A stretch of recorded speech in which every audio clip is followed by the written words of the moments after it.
from episode 9 starts with Tabitha telling Boyd that the man in yellow was in her house because she Ethan's drawings were in the woods where he told her to meet him, so she knew he was in the house. And she's like, with the talisman, it didn't stop him, and so she's freaking out. She told him they're not safe anymore. So Jade walks in and he's like trying to convince Boyd that his plan will work. And Boyd did not push back. He didn't, after what Tabitha told him.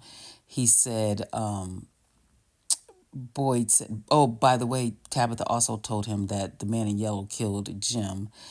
I still can't believe Jim is gone. I feel like we're going to see him again. But the man in yellow killed Jim. And he asked her, how you know? And she said, he told me. So anyway, Jade comes in and he's proposing his plan again.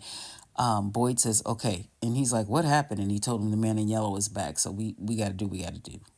So the man in yellow goes back into the woods so he can change back into Sophia. He looks like a bat here, doesn't he? But anyway, and I don't know why they showed us that again. We saw him transform, so we get it, but okay. I don't know why more people aren't suspicious of Sophia. Here she is, Elgin and Clara are getting rope, and they're telling her they're getting rope for the ladder.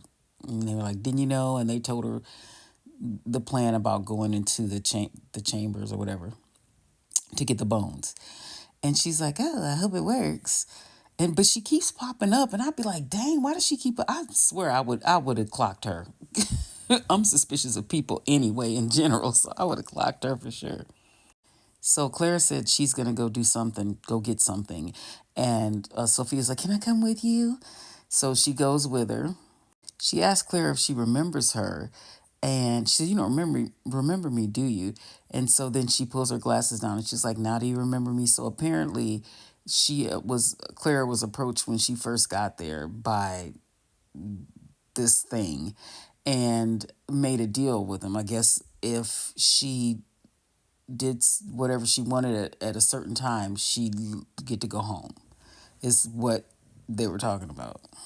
So Christy and Marielle are trying to, Christy's trying to find the epinephrine so that if Fatima's heart stops, which they feel like it's going to any second, she wants her to give, Marielle to give her the shot.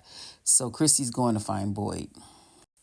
So Sophia made Clara come with her to her house or whatever. And they go upstairs, and Sophia's being real creepy, and she tells Clara that she needs her help with something. She wants to speed things up a little bit, and so she cuts her hand. Sophia cuts her own hand, and then she cuts Clara's. Well, she's like, "Give me your hand," and Clara didn't want to. She's like, "Clara, if you don't give me your hand, I'm gonna do really like terrible things to you." So she gives her hand, and Clara looks terrified. So she cuts her hand, and then Sophia puts her hand on hers, and then she like bleeds into her cut, and she's like, "Just let me." Well, I forgot what she said. Something weird to her, like, "Just let me can be there." I don't remember. Oh, enter. Let me enter. I think that's what she said. So these four are discussing the plan about going into the tunnels. And Donna doesn't really want to be a bucket of cold water, but she was like, what makes you think, they're not going to come in there and kill whoever's in there before they get out? And Jade said, no, they're terrified of the bones. I can feel it. They're terrified of the bones, so I don't think they'll bother them. And then Kenny said, we're going to put a tarp up and put a talisman there, and it'll act as a door. And Donna's just like, she's just nervous. And she said, I just want you guys to be right. Because she's like, what's the plan? After that happens, are we going to get in our cars and drive off? And they were like, we don't know. And she's like, just enough to get yourself killed. But she admitted that she's just scared. So Chrissy shows up to talk to Boyd, and she tells Boyd about Fatima's vitals being low, like she should be dead because they're so low, which is crazy. I mean, it does. Fatima asks if she's turning into one of those. It sure does seem like it. Meanwhile, Henry is just questioning everything. Poor guy. He was asking why that carousel horse was in the colony house, and he's just he's going through it. the lady who was burned at the settlement, because I don't remember her name, but she brought out cookies and she asked Henry if he wanted some cookies, and she was having small talk. So he didn't want any, so she set the cookies down and kept going.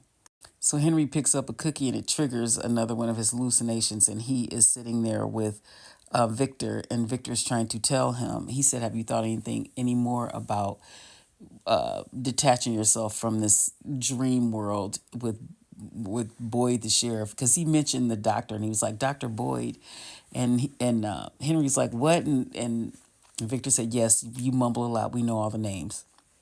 And he rattled off everybody's names, and he's trying to encourage him to do what the doctor said by detaching him from that world. But Henry's like, "I don't want to, because you're what's keeping me there. Am I supposed to kill you with my bare hands? What am I supposed to do?" And Victor said, "The doctor said, if you once you accept it, everything will fall into place." So they're working on poor Henry. The other thing was, he was like, "Here, Dad, I brought you a slice of provolone cheese from home and put it on his burger." He was like, "Just like you like it." I don't know why, but I thought that was an odd scene to put in there. I feel like I might be overthinking it, but I'm like, what does that have to do with anything? Because I feel like half the time everything needs to mean something. So why would he bring a cold piece of provolone cheese and put it on his hamburger? It was weird, but it's probably nothing. So then he wakes up. Something triggered. He was going to take a bite of something or something, and then he knocked the plate off, or he was yelling. He was just frustrated, and he had gotten loud with Victor, and with the normal Victor, and he knocked the plate off, and that snapped him out of it. He got up, and then Victor came in. Our Victor came in, and he was like, "What's? Are you okay?" And he said, "Yeah." And he said, "You don't look okay." Victor does not bite his tongue. So anyway, his dad was like, "I just need you to," he didn't say leave me alone, but he was about to. He's like, "I just need you to," and he didn't really say anything, and he left.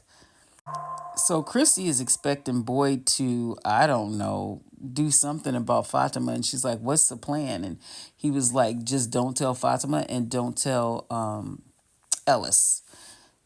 He said, the best thing for her is to get her out of here." So now the plan to pull the tree out and go into the tunnels or whatever, or the chambers, is full steam ahead. Tabitha is telling Ethan and Julie about the man in yellow. And I'm glad she told them, because you know how everybody kind of keeps things from people. But I'm glad she's telling them everything. And Julie is like, "What? He came in here?" And so they're all worried because he got in there without the talisman or whatever, or with the talisman. And Julie was telling her mom, she was like, "Is that, did he kill Dad?" And Tabitha said, "Yeah." And she was like, "It's because you guys are finding out things, like you and Jade, the knowledge is has consequences or whatever." And she's like, "Who's gonna kill next? Me, Ethan?" And they panned to Ethan. I was like, dang. But I mean, they can't hold their tongue about stuff in here. And Tabitha's just exhausted, and she's like, "I don't know." And Julie said, "Let's stop giving this place what it wants."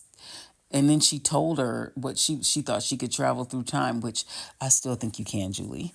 But she said she thought she was traveling through time she wanted to save her dad, and she's like, "I was just giving myself seizures." And poor Tabitha's like, "What is going on?" She asked her mom to stop giving the place what it wants, to just stop. But I don't know, with Julie, what's the alternative? Just stay there and hang out? I mean, I get it. I get why she stopped. I want her to keep going through time, trying to go through time, but I get it. I get it. Then she grabs a talisman, and she said, "Did you make these? What do they mean?" And Tabitha was just like, she's like, "You have all these memories. How come you don't know that?" And Tabitha's like, "It doesn't work that way." So meanwhile, Clara's being gross and putting that blood in this liquid that she's gonna give to Fatima. Like, and why did she wait till she almost got there to do it? Why didn't somebody could have caught her? Why didn't she just do it before she got there? I mean, even if it has to be fresh, you could have done it before you got like right up on the little hospital area. She comes in and brings it to Fatima and says it's some kind of family recipe. I wouldn't have drank that, first of all. And so she handed it to her, and Fatima's like, "Thanks," and sat it down. She's like, "It's better when it's fresh." That would have been my first red flag. But she drinks it. I would have been like, "Let me drink it when I feel like drinking it." But she took a sip of it, and I guess it didn't taste good. But for her to stand there and watch,